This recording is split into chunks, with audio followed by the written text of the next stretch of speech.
Welcome, Internet, to the PixelPlay podcast, your weekly podcast where we get together to discuss all the news, rumors, and discussions going on in the Internet world. That's not what I'm supposed to say. Clearly, it's been a week since we've been off. We're coming to talk to you about all the news, rumors, and discussions going on in the video game world. I am one of your co-hosts, Kaylan, aka Ktastrophy, joined as always by my co-host, Adam, CSRadical. This week's episode, there's a little bit to talk about, but it's a bit of a slow day. We're going to be talking just quickly over some cancellations that we have for some games. PlayStation coming out with its own rewards program. We're going to be talking about a new Black Panther game and whether or not there is too much licensed games that are coming in development. We also have two reviews coming up for you, one for a game called Hazel Sky and one for the Artful Escape. You're getting two for the price of one, ladies and gentlemen. What a week, what a promo we got going for you. And as always, our game that we play, Trophy Stumpers. If you like that and you want to hear more, you could always find us wherever you get your podcast by searching for PixelPlay Podcast. Or if you want to see our lovely faces as we do this, you can find us on YouTube or on Spotify, where both of our videos are uploaded. With that being said, Adam, it's been a little while. How are you doing, my friend? I mean, you say that we're doing this two for the price of one, but reality is we're just making up for the one that we missed, as far as I'm concerned. Yeah, ladies and gentlemen, we had some stuff come up last week, and we were not able to attend. So if you were looking for us, we're really sorry. If you didn't see the note, we had posted it on our Twitter, and you can find that by searching for PixelPlay Cast. That's where we post any updates. So if ever you don't see an episode, that's where we keep our updates there. Look, there's nothing that could have been done. Hideo Kojima really wanted us on his yacht that night. I'm sorry. I'm sorry. Who are we to say no to to Kojima-san? Right? Great yacht, though. Yes, and before anybody asks, yes, the yacht does turn into a Metal Gear. Yeah, of course it does. Yeah, of course it does. All right, Adam. Yeah, it's great to see you. It's been a little while. What have you been up to? What have you been playing? Obviously the Artful Escape, but what else have you been? Did you try Stray? I know you're on the PlayStation. No, I'm still waiting for that. I wanted that to be a game that my girlfriend and I play together. So it's definitely a process of waiting. So that hasn't happened yet. Otherwise, it's again just been messing around with a couple of things. I tried a few things on Game Pass. I've got one that's sticking. I probably will have a review for that next week, so we'll get into that in a week. Otherwise, what are you playing? It's a game called Lake. Interesting. And Very that's cool. all I'll say. Awesome. But okay, fine. I'll say one more thing. There is a lake. Okay, got it. We can confirm there is a lake in the game called Lake. Yep. That's some fine journalism right there, sir. But I mean, otherwise, like, I finally got Jin and Chris to finally play a couple of games of Destiny 2, so at least we've poured... that poor sucker doesn't know what he's in for now. Why? Why would you do that? I thought you guys were friends. That's exactly why I did it, because we're friends. Yeah, good luck on that with me. I'm not getting down that rabbit hole. I don't think you have time to go down that rabbit hole. I don't. My life literally consists of raising a child and playing Elden Ring. One day I'll beat it. Yeah. You know what we're not going to be playing anytime soon, though? We've got a whole bunch of games cancellations to go through, so let's just quickly go through that. I don't want to spend too much time on this, but yeah, ladies and gentlemen, while we were gone, a whole bunch of games got canceled or delayed. We'll see. First off, we have the Lord of the Rings Gollum game. That one got postponed and delayed. We also have the Avatar game from Ubisoft getting delayed. Splinter Cell, a VR game being developed by Ubisoft, canceled, as well as a new Ghost Recon game canceled. The next Assassin's Creed installment delayed, and what breaks Chris's heart the most, Star Wars Knights of the Old Republic remake for the PS5 has been canceled. Indefinitely delayed is the term. I'm pretty much assuming at this point it's not happening now. It's canceled. It's vaporware. It's gone into the ether. It's up there with Agent, like Rockstar's Agent and Star Wars 1313. Oh, hey, not Agent. StarCraft Ghost. It's all up there in good company. Maybe you'll get lucky and in like 13 years you'll get a Duke Nukem Forever release and it'll be garbage. That doesn't sound like lucky. Sometimes, what you wish for isn't what you want. Hey, if it's in a constellation, you can still play. Remember, you can still play Star Wars Knights of the Republic on your Switch in all perfect 2004 glory. Yes, the Switch that I totally have. Yeah. Oh, yeah. When did Knights of the Old Republic? Was it 2004? That's a good question. Let's see. was. Oh, come on. Why is it not immediately showing up on the first Because now it's all coming up with the news about the cancellation. I'm looking it up too. That's true. 2003. So it's going to be retro in just over a year. I was so close. I was 6 months off. Anyways, I mean, really, it's a year. Adam, do any of these games surprise you or anything? Like, are you shocked by the amount of like delays and cancellations we've had? No. I mean, I will be the first to admit I didn't even realize there was a Gollum game at all. I forgot about the Avatar game, although to be fair, I couldn't care less about Avatar, so that didn't hurt my feelings at all. That game is 12 years too late. Get out of here. And then on top of that, like, Ubisoft cancel games that we don't even know existed, really. So, oh well. I mean, you're a little bit sad that PSVR is not going to get a Splinter Cell game, but hey, you didn't didn't even know you had one. I don't know how a Splinter Cell game would work in VR. Like it's a weird one. I mean, they're making Horizon work in it, so I'm not convinced they are.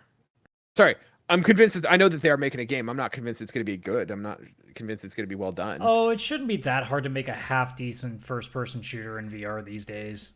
The problem is I really hope I'm wrong, but my concern is that it's going to be one of those things where, you're just shooting gallery and then like cutscene. It does like, I don't want it to be an on-rail shooter, and I feel like that's what it's going to be. Well, it's also Ubisoft, so it'll be on-rail towers too. It's true. That's true. That's a staple of Ubisoft. But I mean, as for like the Assassin's Creed game, I'm not bothered by that either, because let's be honest, they need to take their goddamn time with these games instead of pushing them out every friggin' couple of months, it seems sometimes. Yeah. I mean, my understanding from playing, what's the last one? Odyssey. Valhalla. Oh my god, I forgot. Valhalla, thank you. They take as long to get through as they do to develop. They spend as much time developing as they do playing it. So, like, no. It makes sense. To be honest, I'm not super shocked by all these cancellations and all these delays. Like, I think we have a situation where a lot of games, like everyone was trying to do press conferences last year and like this year, like you had a lot of people trying to do digital conferences, having something to be said and be put out. And I think one of the problems is that a lot of games got announced way too early in a pandemic where, things are still up in the air. We're still having problems. And I think now, granted, stuff like the Splinter Cell weren't even announced, but like Ubisoft has to fill a show. And what are they going to do? They're going to put their Avatar, which is, supposed to come out. But that game, they didn't have much to show.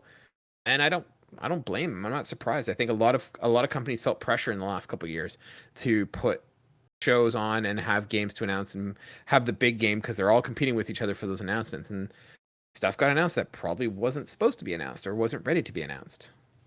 Yeah, and I mean, for the most part, we've become so accustomed to delays and cancellations now because, since every game, like you said, is announced so much sooner, even before it's done, it happens so much more because there's probably so many cancellations of games that we never knew even existed back in the day, but because it wasn't Half-Life 3. There wasn't especially pre I guess Xbox era. There probably is just so many games that just we never knew existed because there wasn't the internet to really show all these off to us left and right that we do have now. So I think it's a bit of both, where it's surprising in the end for some cases, but at the same time it's also like this has probably been the reality of the industry, and we're just seeing it now in a right in your face on social media whenever it breaks now, whereas so much stuff was just kind of vanished. Like Agent just vanished. Like it just there wasn't really I don't remember there ever being like an official it's gone until people were just like, yeah, I asked about this. They said it's not happening. But that was well after we thought it was still coming. So the only one that honestly does genuinely surprise me is the Knights of the Old Republic remake, and that's only because the sense that I gotten for a while was that it was close. Yeah. Like the way it was. Well, they never showed trailers of it per se, but that almost seemed like one of those games that was like, once it's ready, we'll show you what it looks like, and it's going to be out in 6 months. Like, that's the sense of that game that I always got, because you don't need to show what it's going to be, because we know what it looks like. We know the characters. We know the scenario that's there. So it wouldn't have been that surprising for them to not show anything until it was ready. So we all just assume, well, because it's been a couple of years now, pretty good chance, like they're getting close to end of development. And then when this came out, I'm like, oh, they must not have been goddamn close at all. Well, I think it's like there's a lot to like doing a Knights of the Old Republic remake is a hard Like that's a big thing to take a bite out of and to chew on. I mean, how do you go about remaking Knights of the Old Republic? Do you keep that old gameplay of 2003, which, let's be honest, I love Knights of the Republic. That gameplay kind of sucks. Oh No yeah, one no, wants to you do, could not play that game today. It would right? not. So it's almost, you're not even making a remake. You're making a Knights of the Old Republic game. You're taking the story, but you're making a brand new game. And that's a lot to take on. And I think that it's probably very ambitious. And you probably have different expectations in terms of when you announce it as Knights of the Republic remake, because you almost are doing like a Final Fantasy VII remake where you're just, hey, we're taking the game, we're taking the story, and we're gonna make it into a new game. And I think that's a lot, especially for an exclusive title. Like I'm sure Sony put a lot of money into it, and I don't know how they're feeling with that game being, for a lack of a better term, canceled. It'll be interesting to see what happens, because like there's contracts available, there's contracts that are done, and I'm sure there's issues with them putting it on indefinitely. And they've probably put it on as indefinite instead of canceled because there's, like I said, legal reasons that they cannot say it's canceled, and there's legal obligations that they need to kind of keep it alive. Yeah, and I mean, for all we know, like we have no way of knowing like where in development it really was at this point. For all we know, it might have still been like in the very early stages of planning it. It might have been making progress, but there was just so many things wrong with it, and they kept changing directions, and it was just ended up being a jumbled mess. I mean, we've seen with so many games now, seems like it's a very common occurrence that things just get jumbled up to Kingdom Come. So Yeah, it's just a real damn shame, because for a lot of people that's a game that meant a lot, especially if you're a Star Wars nerd. That's probably one of the best games the franchise has ever had. So it's a shitty feeling, and for someone like that was my first exposure to BioWare in general, so that's also got a place for me.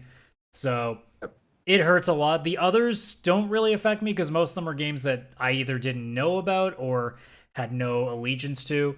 The only thing would be Assassin's Creed, and that's because Assassin's Creed, if they can get the ship right, if they can get things on course and actually like stop doing the same copy and paste job they do every single time, maybe I might like another one again. Because Odyssey, I did like for good chunks of it. I mean, that was the first one since Black Flag that I did really enjoy. So I know that it's possible, but it just seems like they've really got to come back to the drawing board and be like, okay, what can we do with this thing that is not literally the same bloody thing we've done for, I don't know, 15 years, it feels like? Oh, dude, it's 15 years. See, for me, like Assassin's Creed is one of my guilty pleasures, and I wasn't a huge fan of Valhalla. I felt that one was just, I feel like they're getting way too big. But for me, Assassin's Creed is like, it's a Fast and the Furious movie where it's like, man, this is stupid and it's not very good, but I'm enjoying. It's an easy, like, it's a reliable, dumb, fun game. I'd Like, maybe enjoy it more if into. it was like half the time. Exactly. Yeah, I'm finding these like 100-hour, bloated, huge maps like is too much. I missed the smaller aspects where they kind of delved into just a small area and a little bit of tech experience. And we've talked about that before in terms of like not wasting my time or your time or anyone's time in a game. Like less is more sometimes. Yeah, exactly. So let's switch over. Other big news that kind of came out last week that we failed to get a chance to talk about. PlayStation is coming out with its own rewards program, similar in the vein of Nintendo and Xbox, who have their own equivalents. This is coming from the Blogcast. And is written by Grace Chen, Vice President of Network Advertising, Loyalty, and Licensed Merchandise. Everyone loves Grace.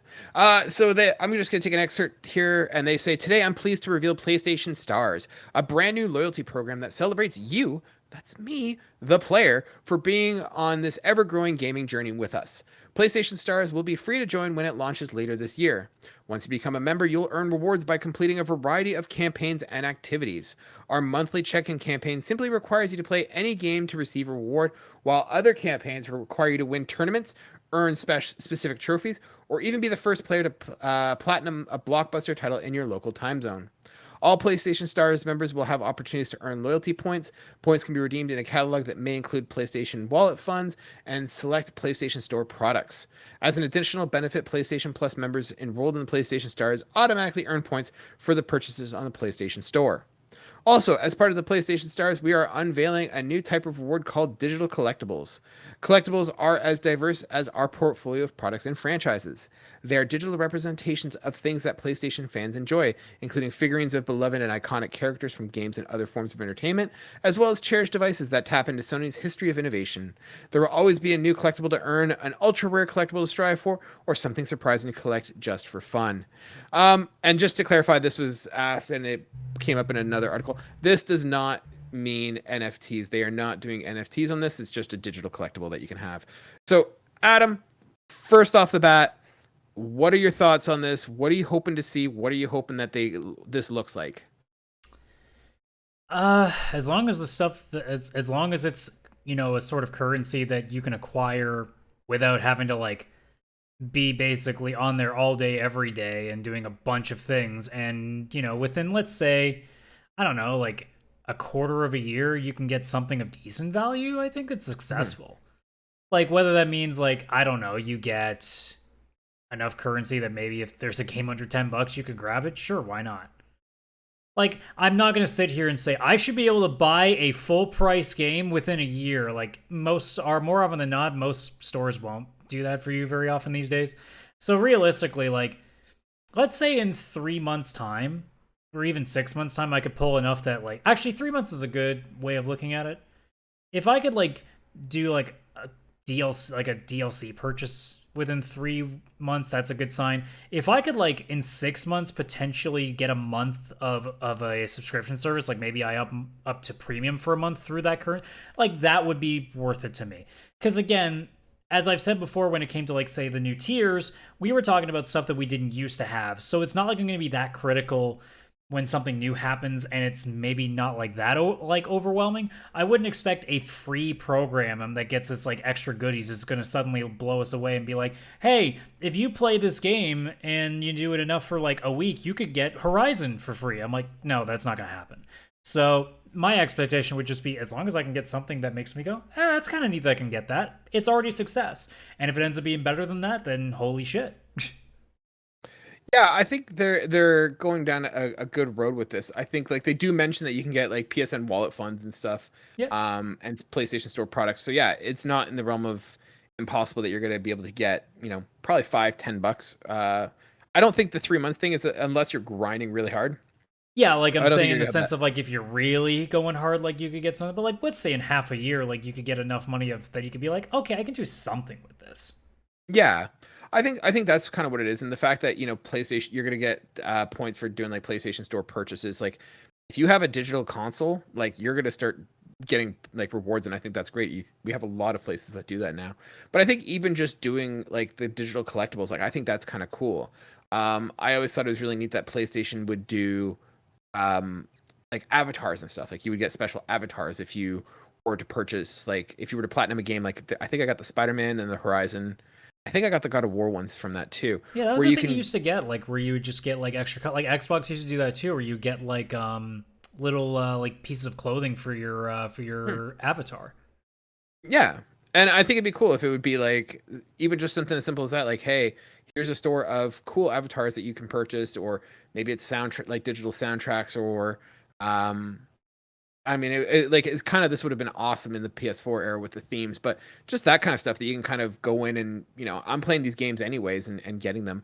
I could just redeem it for stuff that I just kind of want to use and just show off, my sort of style, even if it's just like, hey, like you said, DLC. If you could get skins or something like that, skins, or like just like some cosmetic DLC that for free, like, hey, that's awesome, especially if it's like a game that you like. Like, if you could, yeah. Yeah, but that's kind of what I see. As long as it's not like, Star Wars Battlefront, you need to do 3,000 hours to get, all the things that you want here. It shouldn't be a case of like, you need to go so ham on this console and spend so much money in order to get like $10. Oh, then we'll have a different conversation to have here. But like, if it's reasonable, we're not saying like, oh my God, we should be able to like, buy a full price game when it's half off in like 3 months of doing this program. No. We're more just going like, hey, if you're going to put this thing in, don't make it a complete bag of shit. Like, at least make it so it looks like it's something worth looking at. Yeah, And even if it was like you're somebody who doesn't do anything, like just from like logging into your console, like just there needs to be something tangible. If it's something really small, like you said, avatars, just something to make people go that even if they're putting the least amount of effort in, it's still worth something. 100%. Even if they started like a little app where it was just like a little trophy room or something like that, and you can have like trophies and collectibles or something like that, that'd be kind of neat. Kind of like they do already with the trophies, I guess, but stuff that I can pick and choose that I want to sort of display and show off.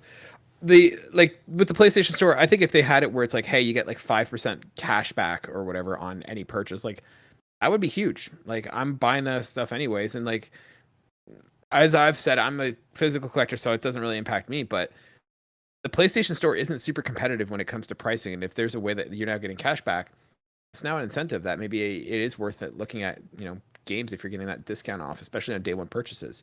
The one thing that I want to see, and the one pitfall I might have is once again is what these challenges incur.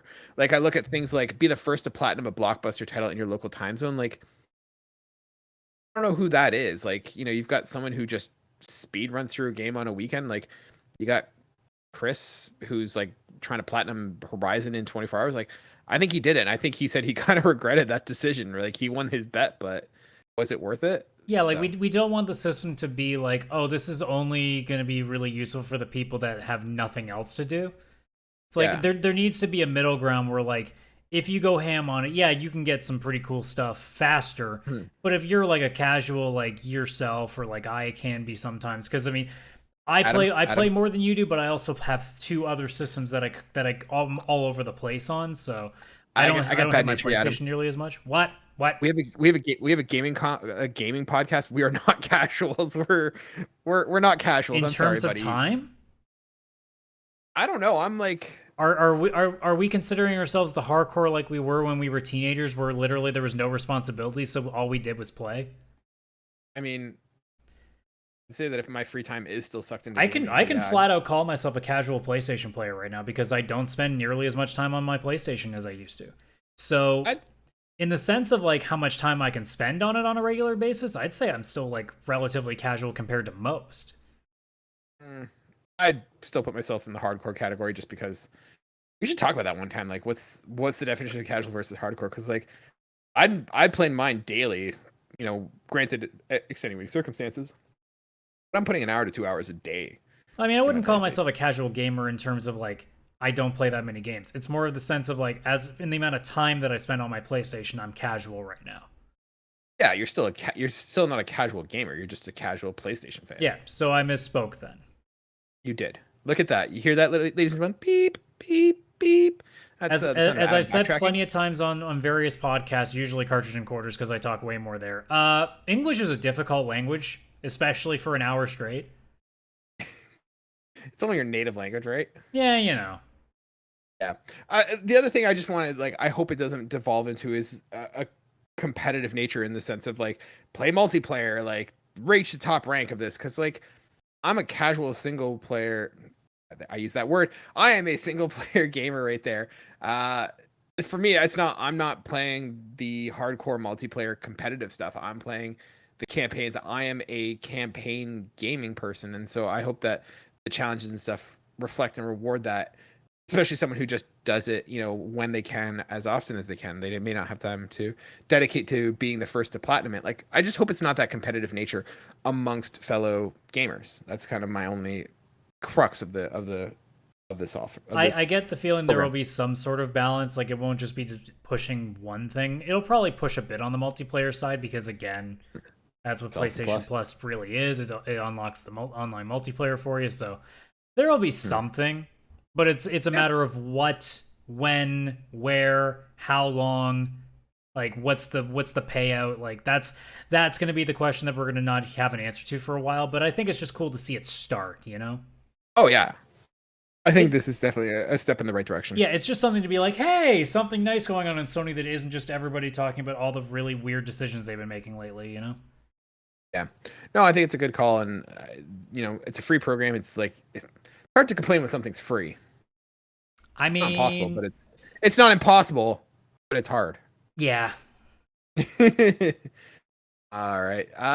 Adam, last thing I want to talk about this week for news / deeper topics.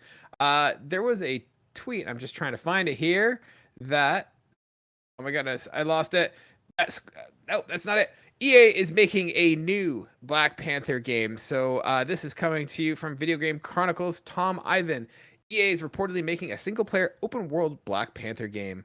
It's thought to be in the works at the studio led by former Monolith Productions boss Kevin Stevens, who made the not the God of War. He made the Lord of the Rings, Shadow of Mordor, and Shadow of War.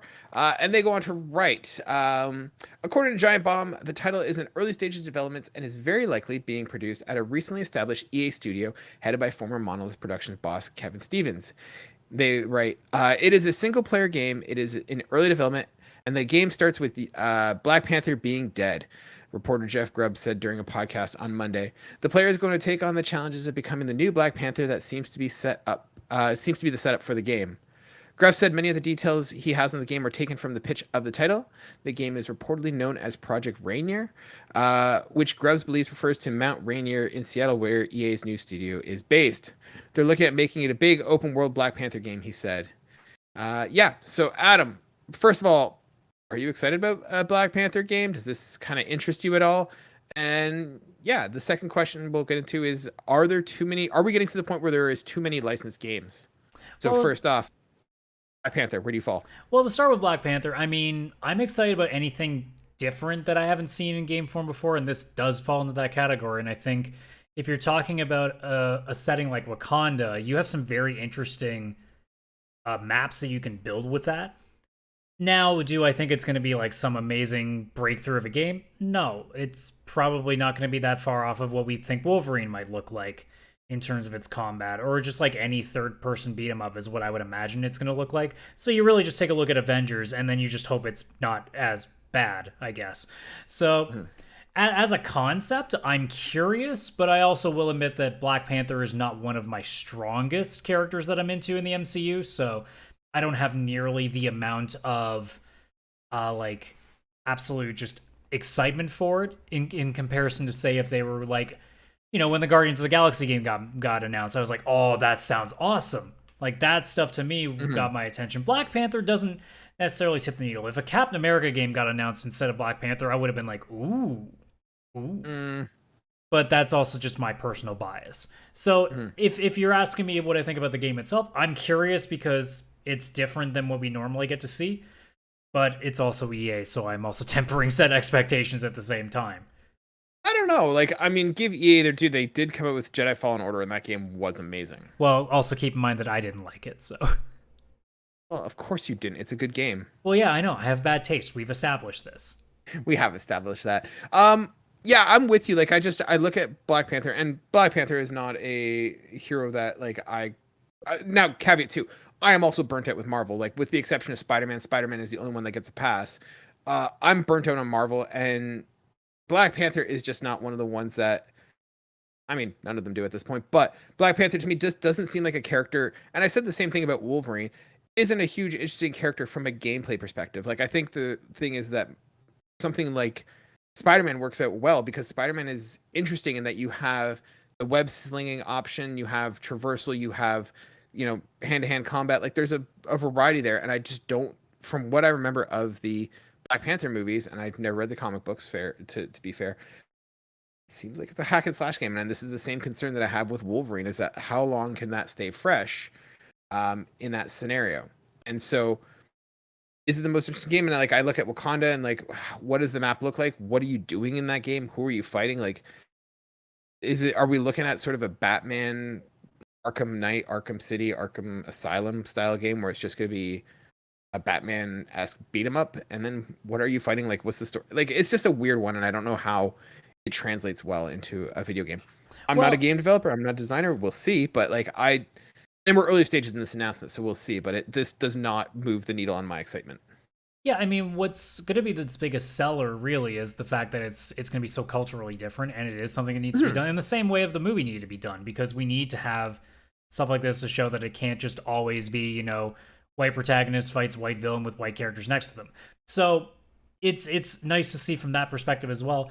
I think what a lot of these games were, and the Wolverine's going to fall into the same camp as well, I don't necessarily care if the gameplay is a breakthrough because I don't think it needs to be. I think the core of what makes these games good potentially will be the story that they tell. You know, I think Wolverine could benefit because, like, I think Wolverine, if they tell a story in a not to the same extent, but you tell a much more somber and darker story akin to something like, say, a Last of Us, I think you could do Wolverine in a very interesting light. Black Panther, you could just have like just a pretty crazy like action epic romp like you would say an Uncharted game has with its set pieces. I think that any game is possible to be good. It's just now I think in a lot of cases, like with especially with these two Marvel games that we've mentioned with Wolverine and Black Panther, that it's gonna need a really good story to really put it over the edge. Otherwise, it's gonna fall into the camp of maybe okay or to good. I don't know if you're gonna ever see great. So to fall into, I guess, the second question that you were asking is, are there too many licensed games? I think the answer right now is not no yet because we've had enough good ones to offset that. But I think because of what feels like an overload that is starting to come in, where we see, like, obviously with Gotham Knights and Suicide Squad, and then you obviously have with Marvel, with Midnight Suns, Wolverine, Spider-Man. Now you have Avengers that's still been cooking stuff. You have Black Panther now potentially down the road and possibly more stuff. And even Guardians that just came out. I think a lot of it's going to have more to do with the quality that comes out, much less the amount. And I think there's going to hit a point where you're really going to be...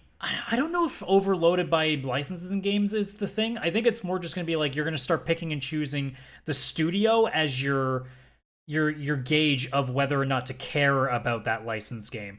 So if a Sony first party studio, like say with Insomniac, comes out and says, "Hey, we're doing a Marvel game," you're like, "Well, you have done two really good ones so far, so you know what? I'll see what you got going." And then with this EA Black Panther one, you're like, I mean, I'm not really all that excited, but who knows? Maybe you could prove me wrong kind of deal. I think that's what's going to happen with a lot of these games now, where unless it hits something very specific that people have been clamoring for, like what an Avengers game was supposed to be. But again, different story. But I think a lot of it's going to be, okay, that's cool, but I'm going to need to see a lot more before I'm really that interested. It's more going to be, okay, I'm curious, but I need to see more. And I think that's already where we're starting to see some people going into, especially like with the Black Panther situation. I need to see more. Wolverine, I'm at least curious about because, like I said, it's Insomniac, so I at least have a level of trust going in. And also, I do have a bias that I am a really big X-Men fan, so I'm curious too. But in terms of Black Panther's not as big. Midnight Suns also, again, bias. I like XCOM, so I'm curious. So if we see like, let's say Captain America is getting a game and it's being done by Ubisoft. Let's just say for the sake of argument. I'm going to be a little cautious on that front just because I don't have a fondness of Ubisoft games right now. And Cap is also, even though I do like Cap a lot, Cap would be one of those games that I'm like, you're going to have to do a real good job on that story because that game can be very formulaic very fast. Yeah. See, for me, like, I look at it and I do kind of worry that we're getting to a point where there is too much licensed game, like too many licensed games. And granted, not all of them are bad. Like we mentioned earlier, like Jedi Fallen Order, but like we're getting an Indiana Jones game. We're getting like a bunch of Marvel games. We're getting more Star Wars games. We're getting the Avatar game, like we talked about, the Lord of the Rings games. Like, I guess for me, like some of them are good and like some of them lend well. Like a Spider-Man game lent itself well because the aspects of that character translate well into a video game. You know, web slinging, web shooting, fighting. There's a lot to do there. Like, and you're going through a city web slinging. Like that's a huge aspect of Spider-Man, and it's a fun thing to do. However, and I go back to thinking about like the Lego Marvel games and like flying around as Tony Stark was fun, but like I look at something like I don't know. Like Captain America. Like Captain America is kind of boring in the sense of. Well, but you could also make the argument though. But we've had Batman games that are really good, and to be completely honest, all they really are is bash the X button or the square button a lot and counter once in a blue moon. But it's because again, the story's so well told, the acting's done very, very well. There's a good set piece to it. So I think in terms of any of these games, they're all open to being very good. It's just going to be a matter of can they find a way to keep you engaged outside of what might end up being a very cut and paste, like formulaic combat. I guess for me, like I just look at it and I kind of don't want video games to go down the route of just relying on licenses. And that's a concern that I'm seeing because like if you look at the PlayStation 3 the PlayStation 4 era, and I'm including Xbox in this, I'm just, PlayStation fanboy here. Like, that was a situation where licensed games were kind of a dirty word in the sense that we had just gotten over those like crappy licensed movie tie-in games. And so there was an aspect where it's like, okay, we can't rely on an IP. We have to make our own games. We have to make our own characters, our own stories.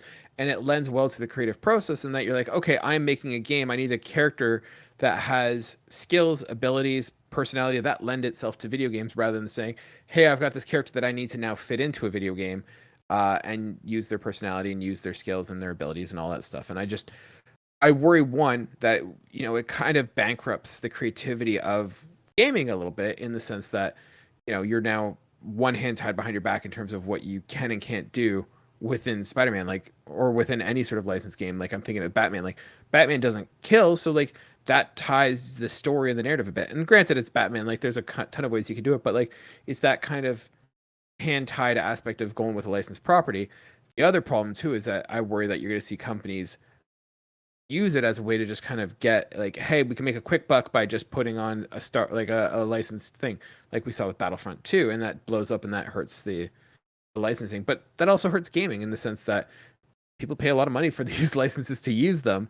And so it's making gaming more of a risk. And then when they fail, you're going to see studios close because they weren't able to do what they wanted to do, or they weren't able to do original ideas. And so for me, I don't think we've gotten to the point where it's an issue yet, but I'm starting to think that we're starting to see the signs that like there's an over reliance on licensed games, and I worry that that's gonna blow up a bit in the next 3 to 5 years. Yeah, I mean, we're probably getting close to an era similar to what you just mentioned with the PS3, Xbox 360 era, where there were a lot of just shovelware games that were put out to sell movies and things like that.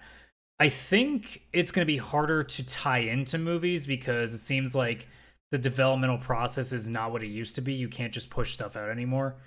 So I don't think you're going to see. I think it's more of, you know what? I think it's threefold. I think one, because of the pandemic, it's been a lot harder to get people in a room together to really sit down and hammer out some creative ideas.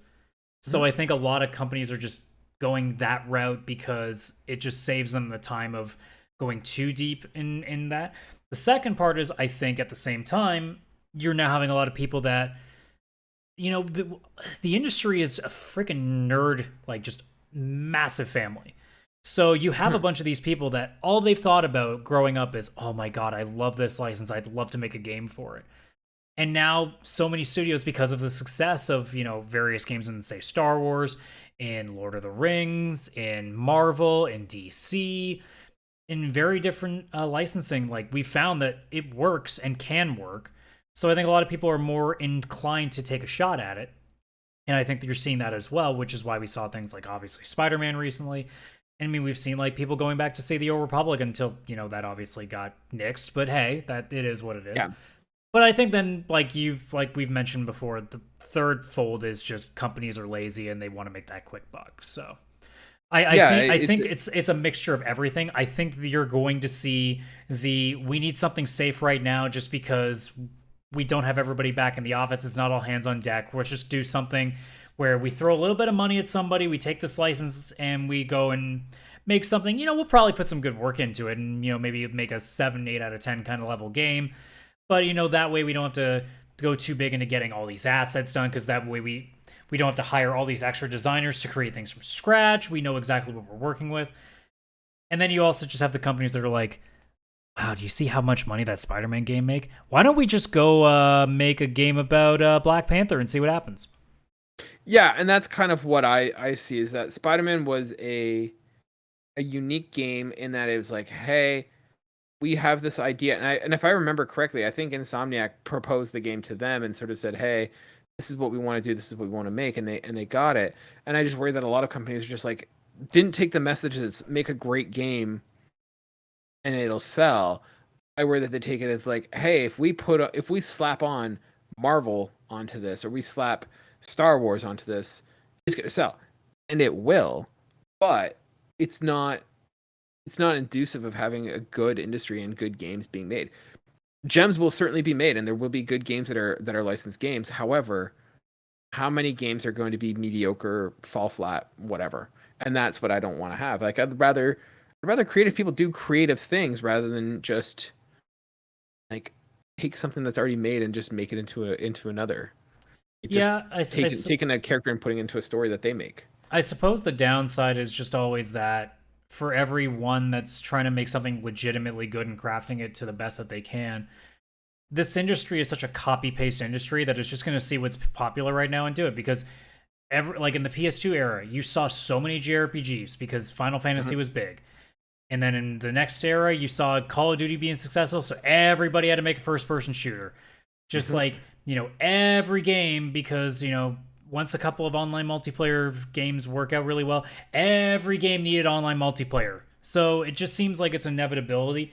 So I think you're right. I think we are eventually going to get to a point where there's just this cascade of just 6, 7, maybe 5, sometime 4 out of 10 games that, it's back to the old days where like Hulk had a game that was horrible, Thor had a game that was terrible, Iron Man had a game that was terrible, and it just keeps coming back and forth. And I hope that what happens is that because we have, especially now, because there is just so much out there in the market, that it's so easy for the best to climb and people will ignore the ones that aren't going very well. So I hope that that's the case. I hope that we're not in the era that it used to be in the PS3 where like you slap a title on it and people will go after it. I think now we're a little bit smarter to that because there are so many different outlets that people say. I say that knowing that FIFA and Madden do their thing, but that's a whole different fan base. But generally speaking, like if you're remotely internet savvy, you'll know pretty quick if a game is not touchable. A lot of people stayed away from Avengers immediately because they heard. Because a lot of this, well, that was also Square's mistake for putting it a demo, but hey, Square has not been the smartest on decision making lately. But like, because we have this, it's a crux, but it's also sometimes a good thing too. That because we have social media, it's so easy to know when something's really good, and it's so easy to know when something's really really bad. And if you're going on Metacritic day one and Black Panther is a 59. You don't bother. But if Black Panther's up there and it's an 85, you're paying attention. Or if you go to IGN and it's, well, let's be honest, it's IGN. If it's a 7 out of 10, you know to stay away from it. And if it's a 9, you know it's probably a normal game.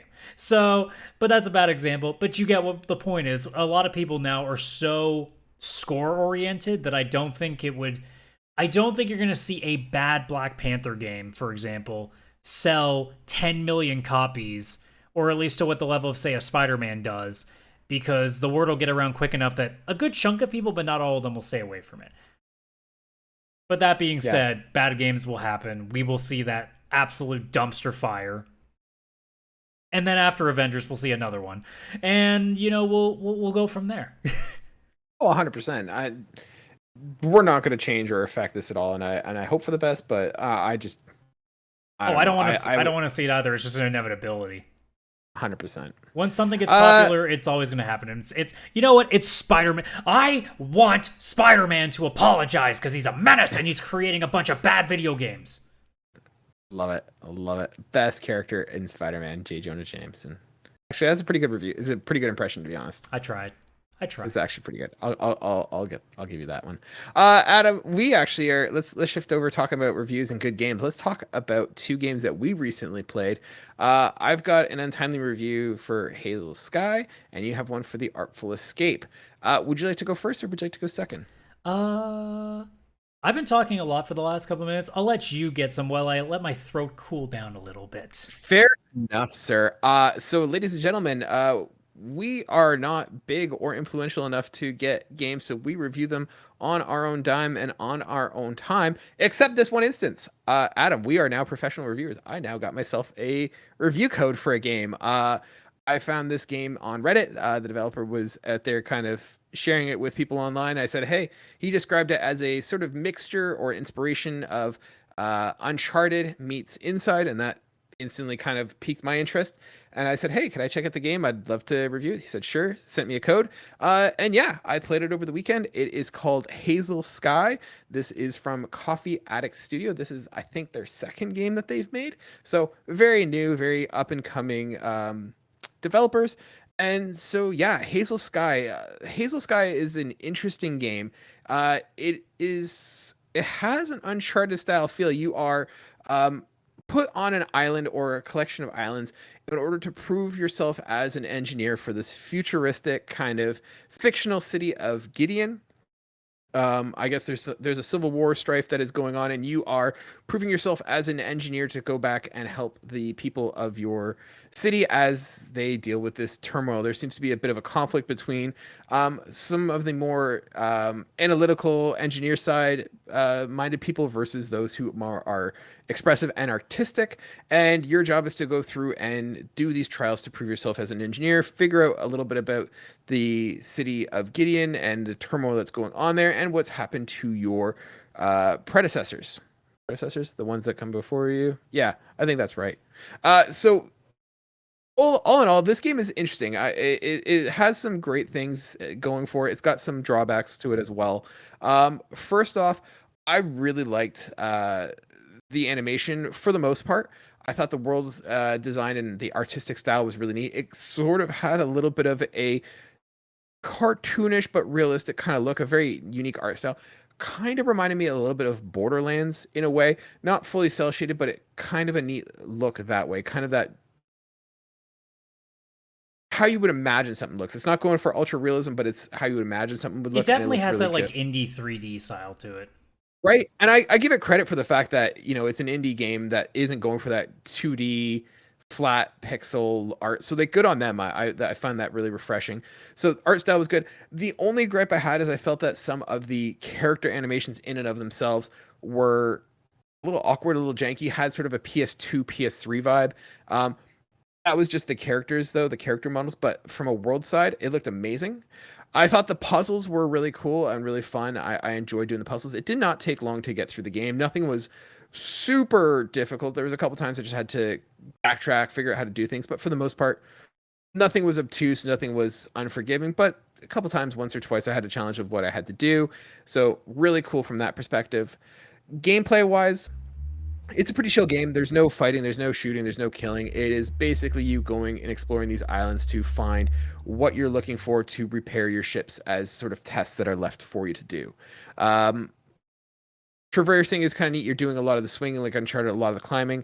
I felt that the camera sometimes was a little bit janky. I didn't have a lot of bugs, nothing that was, you know, groundbreaking, or nothing that was game breaking. But I felt that sometimes I was battling the controllers, the cameras.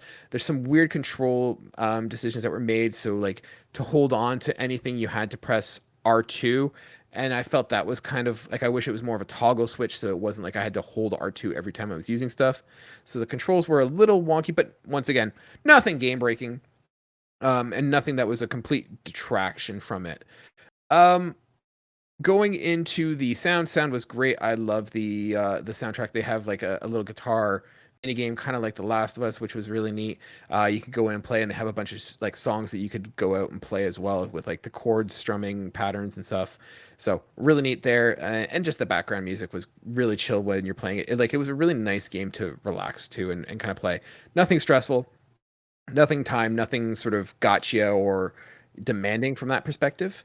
The biggest attraction I felt with the game was the story. So it was interesting. I both liked where the story was going, but I also felt it was kind of weird at times. There is a lot of stuff going on in the game. Like there is this civil war that you're hearing through broadcasts and recordings and all that. And I thought that was really cool and really neat. There was a couple times where the stories took weird turns, got into stuff that wasn't quite, you know, laid out. It wasn't really like expected. It wasn't sort of hinted at or suggested, and it just came out of nowhere. And I thought that that was kind of weird, and it didn't quite fit with the story. But overall, I liked it. I liked the characters. There's a girl that you radio, and I thought she was really cool to listen to. I really liked the actor there. The male actor was hit or miss, but I felt the female voice actor was good. The radio broadcasts were really well done. So ultimately, I'd say, you know what, this is a young studio with a lot of promise. I wouldn't say that this game is, you know, a must play. I think that if you're looking for something that has a chill, Uncharted style vibe, you're looking for some fun puzzles, but you're not super keen on the story, I think this would definitely be a good one to take a look at. I'd probably give this on our scale probably a 3. I think there's some things that hold it back from being an absolutely great game, but I think there's some stuff that's worth looking into. And surely, as like a new developer, these guys are kind of still figuring stuff out. But I think they are good at what, like, they've got some good talent there, and I think that there's some definite room for improvement. But overall, it is a game that has some good things, but there are some pitfalls, and that might be a detraction for you. So yeah, I'd give that a 3 out of 6 for us. Yeah. So, and thank you once again, the guys at Coffee Addict Games, for providing me with the code. I really appreciate it. Thank you. Adam, what about you? What do you got for us? That's awesome. In the meantime, I just want to see how much is that going for in Steam. $28.99 Canadian. So they're not demanding a whole lot from you. Yeah, it's not too bad. It's not a terribly priced game. It took me about 4, maybe 5 hours to get through the game. Not going through and doing everything. I wasn't thorough in collecting everything, reading every book or anything. And there might be more story if you want to dive into it a little bit more. But just from my playthrough and what I read through, I felt I was able to understand the story and go through it, but there was just some things that took like left turns. Some things that I thought weren't really explained or really hinted at, and then kind of just came out of left field. So yeah. Yeah.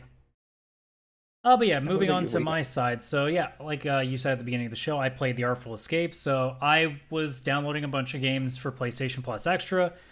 And this actually, I thought I was going to be trying Returnal first. I almost did try Returnal, and then I realized I had like an hour of time. I did not want to only put an hour into Returnal. I feel like if I'm going to play that game, it's going to be like, all right, I'm setting aside probably 3 to 4 hours, because it's probably as long as it's going to take me to even remotely get the hang of the system and not be terrible at it.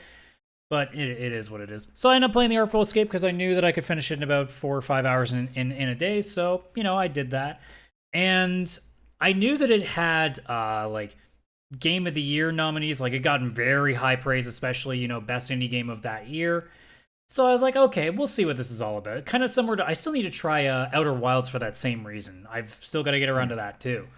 So I finally got around to trying this out, and this couldn't have been a better time game, honestly, because it's pretty much a game about music. And as someone who literally, if you really want to, because I'll plug myself, goddammit, if you go to CSRadical, I put up my first piece of music on YouTube ever, which is a cover of a Dream Theater song, and that's something that I had considered doing for a long time and never got around to, and all of a sudden I have this, like, interest in music again for some reason that I'm not really sure why, but I don't care because it's fun, so yeah.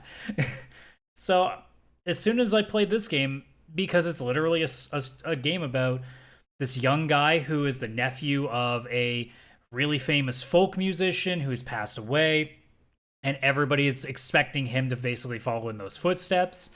Kind of like if you're just basically a kid of any musician that's really popular, like you're just expected to be probably good in the same genre that they played in.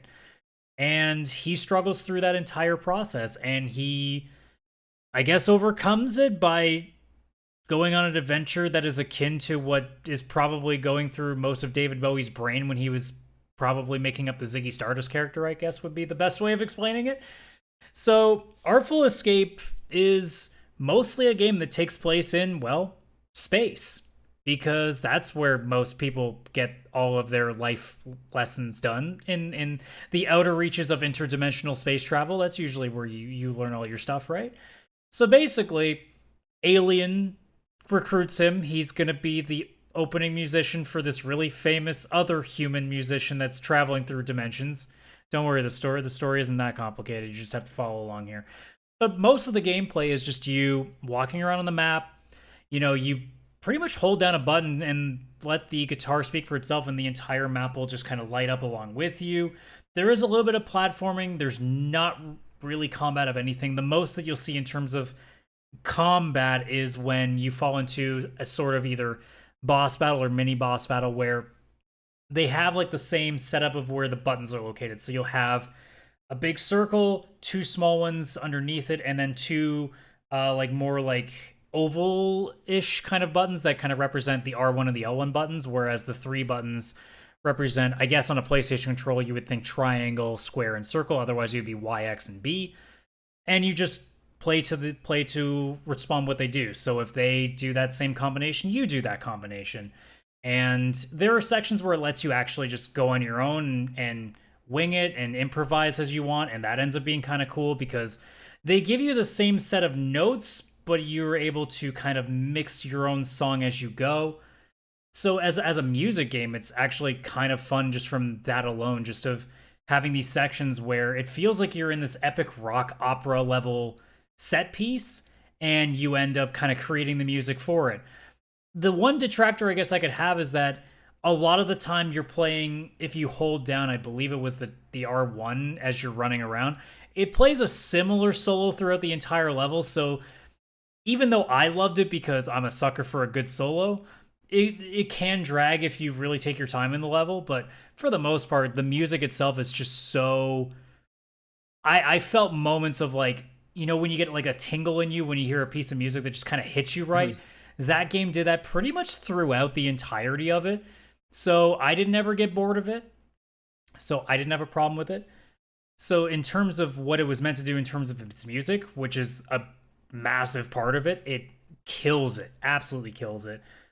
The story is a hit and miss in the sense of I felt like it did a good job in the main character, but everybody else is kind of just there. There's a couple of side characters that really stand out.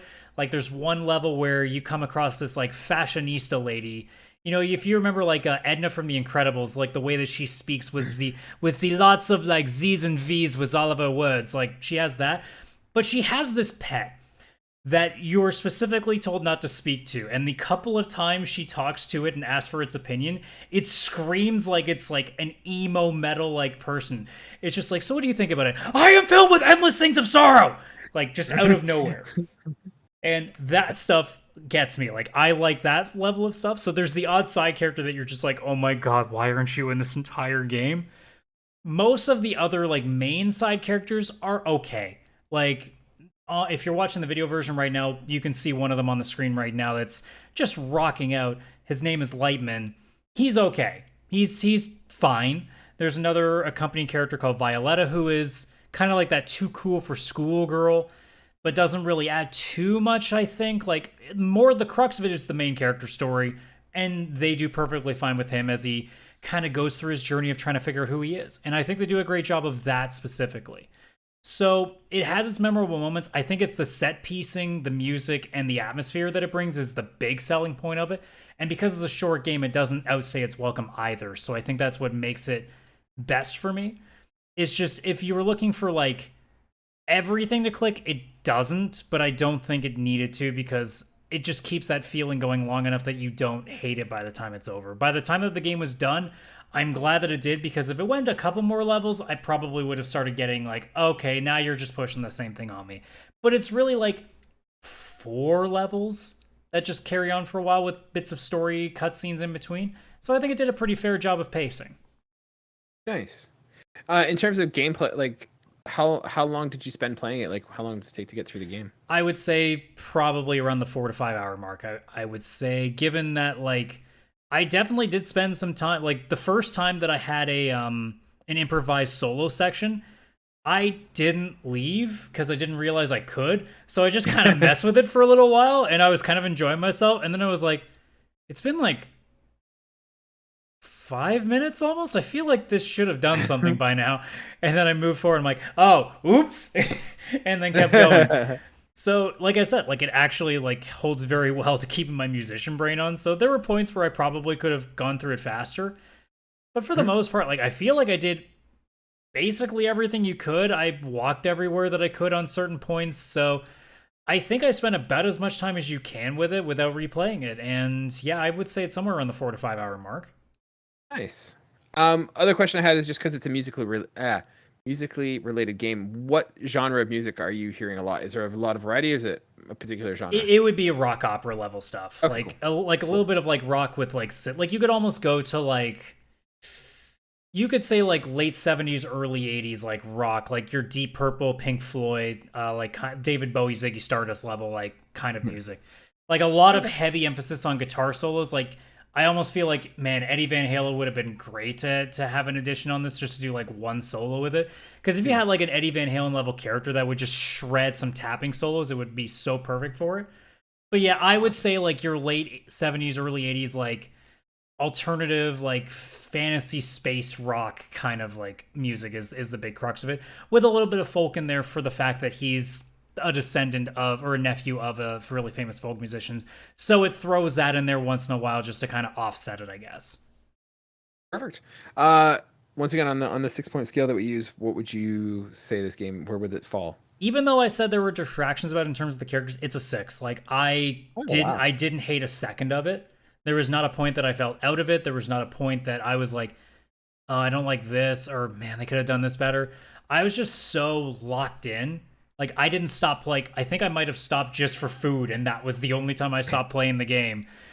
And Nice. even with because I was actually in one of my friends' Discord through the entire thing. They were watching it with me, and they're like, "Look, I don't know what's going on, but I freaking love how this thing looks and how it sounds." So I know a couple of people that are definitely curious about it alone.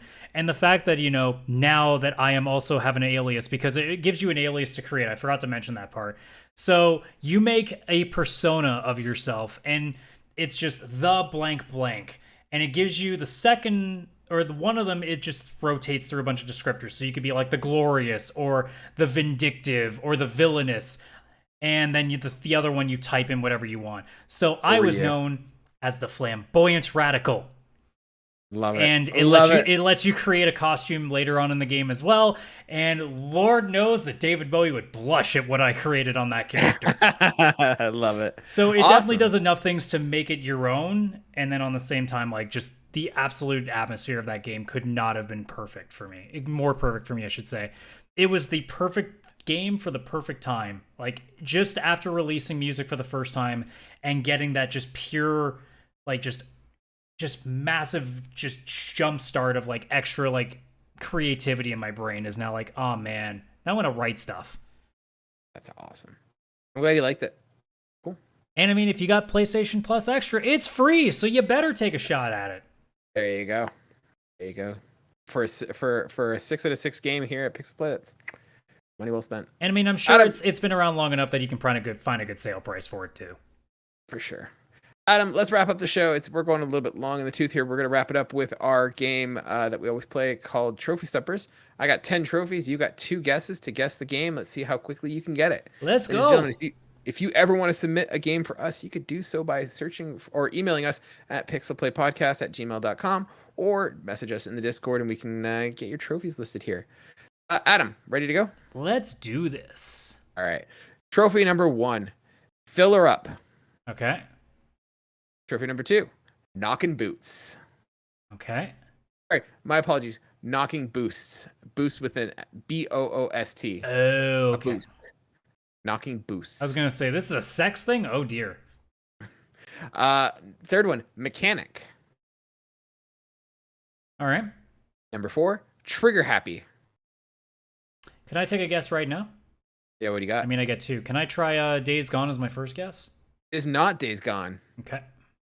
Number 5, Dresser. So we have Fill Her Up, Knocking Boosts, Mechanic, Trigger Happy, and Dresser. Dresser is all one word. Okay. Not dress her, but dresser. Number 6, The Drifter. Number 7, Showing the World. Okay. Number 8, Slow and Steady. Number 9, Shields Up. Number 10, Oh boy, I'm getting worried. Sculptor. Oh god. So Fill Her Up, Knocking Boosts, Mechanic, Trigger Happy, Dresser, The Drifter, Showing the World, Slow and Steady, Shields Up, and Sculptor. What clues? What are you getting from there? What do you think are some themes there? Well, the problem is like it sounds like a driving game, but then it also sounds like a motorcycle game, but then it also sounds like an adventure game, and then it also sounds like a Borderlands level jokey game. I'm like, oh god. I'm assuming because though this is Trophy Stumpers that it's on PlayStation because you're getting trophies. We've always just called it Trophy Stumpers, but it can include achievements or Crap. trophies. Okay, well, I'm still gonna go with the guess that I got because I was like, okay, if it's PlayStation, I'll just guess this because I'm just gonna guess the only car game I can think of. Is it the newest Gran Turismo 7? It is not the newest Gran Turismo 7 Shoot! game. Little game from the PS3 called Mod Nation Racers. It is a trophy. It's a PlayStation Oh, game. that was a big one when the game wasn't it like a It was close to a huge. launch title because that was one of their big indie ones that they started selling N- right off the bat. No, I don't think it was close to the launch. I think it was like 2011 or so. Find it for me. Let me know. I never played it, but man, I remember that because that one got sold a lot. Like that one got like advertised a bunch when that was coming.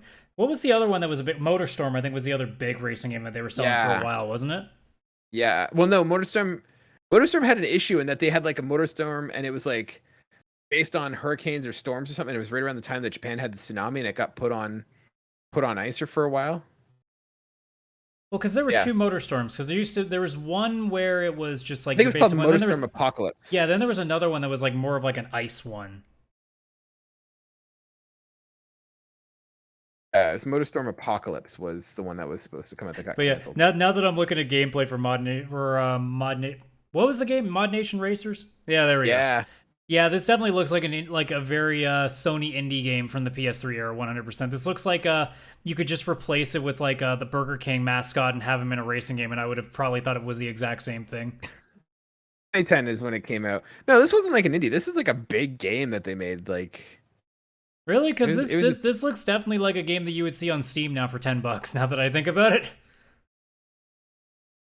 no, it was United Front Games made it. What else did they make? United Front.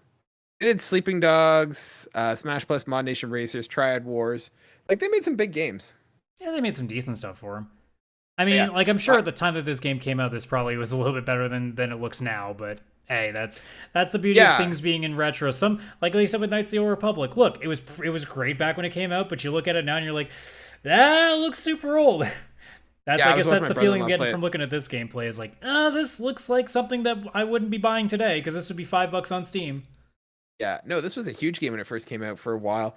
I actually not something I'm like putting a huge pin on myself for, but I actually had quite a bit of I got like I did a lot of customization. I did a lot of designing because you could build your own racers, your own racetracks, your own cars, and I spent a lot of time building like license stuff.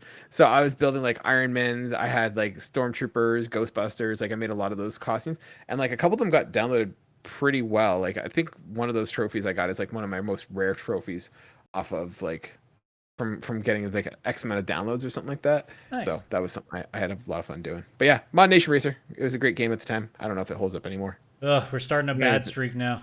We're getting a losing streak going on here. I don't like it. Yeah. Adam, I think that about does it for us this week. Ladies and gentlemen, if you enjoyed this, we would appreciate it if you would go leave us a review wherever you're listening to it. Leave a comment if you're watching us on YouTube. If you haven't signed up yet or subscribed to our channel, please do so. We are working our way to 100 subscribers. We've had a couple new people join us. Thank you so much for joining us. We had a lot of listeners last 2 weeks ago, so thank you for that.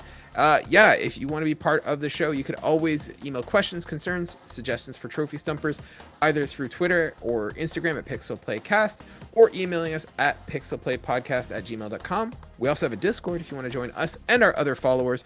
We always hang out, have a good time, chat about stuff. Feel free to do so. We would greatly appreciate it. And yeah, Adam, that does it for us this week. Ladies and gentlemen, we will see you guys next week. Bye for now.